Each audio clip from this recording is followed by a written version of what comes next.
جناب اسپیکر، حکومت خیبر پختونخوا انسانی ترقی بالخصوص صحت کے شعبے کو اپنی اولین ترجیح سمجھتی ہے۔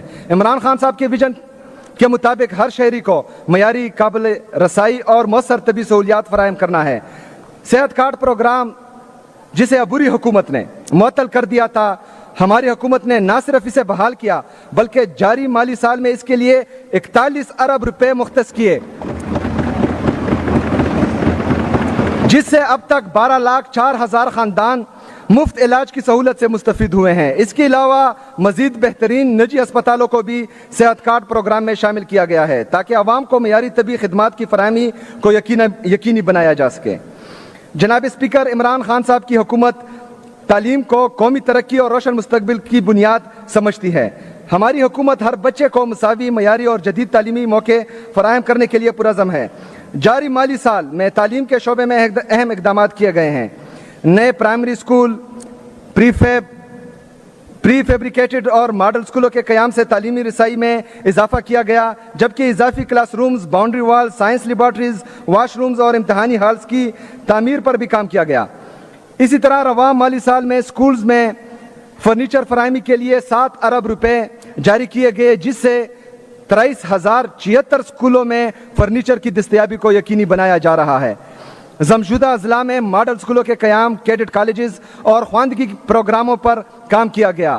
1,100 اسکولوں کو شمسی توانائی پر منتقل کیا گیا، جبکہ 100 نئے پرائمری اسکول تعمیر کیے گئے۔ اس کے علاوہ 63 پرائمری، 58 مڈل اور 73 متاثرہ اسکولوں کی بحالی پر بھی کام کیا گیا ہے۔ ضمشدہ اضلاع کے 10,000 طلبہ و طالبات میں 9,000 روپے فی طالب علم کے حساب سے وظیفہ تقسیم کیا گیا۔ اساتذہ کی کمی دور کرنے کے لیے 10,000 سے زائد پرائمری اساتذہ کی بھرتی کی منظوری دی گئی، جبکہ 2,500 ایجوکیشن انٹرنز کی شمولیت کی منظوری بھی دی گئی۔ ای ٹرانسفر سسٹم اور اسکول سیلف رپورٹنگ پورٹل جیسی جدید ڈیجیٹل اصلاحات متعارف کروائی گئیں، جس سے تعلیمی نظام میں شفافیت، کارکردگی اور مؤثر نگرانی کو فروغ ملا۔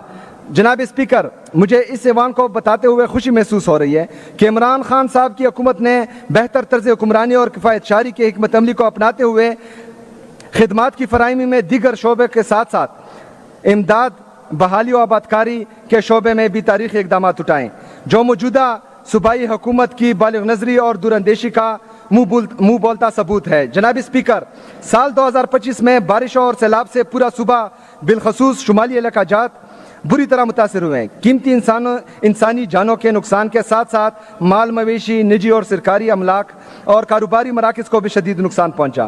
اس ہنگامی صورتحال سے نمٹنے کے لیے صوبائی حکومت نے بروقت اقدامات کر کے نہ صرف مزید نقصان کے خدشے کو کم کیا بلکہ ہر شعبہ زندگی میں ہونے والے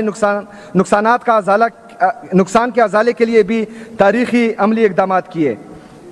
جناب اسپیکر، یہاں میں یہ بات واضح کرتا چلوں کہ یہ تمام اقدامات صوبائی حکومت نے اپنے محدود وسائل سے کیے۔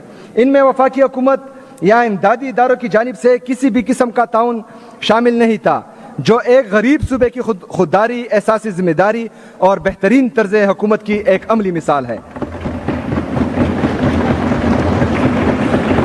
جناب اسپیکر، رواں مالی سال کے دوران بارشوں اور سیلاب میں فوت شدہ افراد کے لواحقین اور زخمیوں کی مالی اعانت کے لیے 4.29 ارب روپے جاری کیے گئے ہیں۔ مویشیوں اور املاک بشمول گھروں، دکانوں اور فصلوں کے نقصانات کے ازالے کے لیے 5.1 ارب روپے جاری کیے گئے ہیں۔ جناب اسپیکر، جیسا کہ آپ کے علم میں ہے کہ ہمارا صوبہ گزشتہ 2 دہائیوں سے دہشت گردی کے خلاف جنگ میں اہم کردار ادا کر رہا ہے۔ یہاں ہونے والے فوجی آپریشنز کی وجہ سے ہمارے صوبے بالخصوص ضمشدہ اور دیگر اضلاع کے عوام وقتاً فوقتاً اپنا گھر بار چھوڑنے پر مجبور ہوئے۔ رواں سال بھی موسم سرما میں ہونے والے آپریشن کے دوران صوبائی حکومت کو بے گھر افراد کی مناسب دیکھ بھال اور انتظامات میں سخت مشکلات کا سامنا کرنا پڑا۔ تاہم اپنے لیے ایک چیلنج سمجھتے ہوئے یہاں بھی صوبائی حکومت نے وفاقی حکومت کے تعاون کے بغیر اپنی مدد آپ کے تحت تاریخی اور مثالی اقدامات کیے ہیں اور عارضی طور پر بے گھر افراد کی رہائش کے لیے کیمپوں کے انتظام، اشیاء خورد و نوش اور سفری اور دیگر سہولیات کی فراہمی کے لیے 18.11 ارب روپے کے فنڈز فراہم کیے۔ جناب اسپیکر، سماجی بہبود کے شعبے کی بات کریں تو گزشتہ مالی سال کے دوران صوبائی حکومت نے رمضان پیکج کے تحت 10 ارب روپے کے فنڈز فراہم کیے، جس سے 10,000 روپے فی خاندان کے حساب سے 10,16,394 خاندان مستفید ہوئے۔ اسی طرح رواں مالی سال کے دوران بھی صوبائی حکومت نے ماہ رمضان المبارک میں صوبے کے غریب اور نادار لوگوں کی مالی اعانت کے جذبے کے تحت 13.57 ارب روپے فراہم کیے، جس سے فی خاندان 12,500 روپے کے حساب سے 10,34,373 خاندان مستفید ہوئے۔ جناب اسپیکر، ہر سال کی طرح اس سال بھی امن و امان کا قیام حکومت خیبر پختونخوا کی اہم ترجیح رہا۔ اسی مقصد کے تحت رواں مالی سال میں امن و امان کے لیے 164.522 ارب روپے مختص کیے گئے ہیں۔ اس کے مؤثر استعمال سے کامیابیاں حاصل ہوئی۔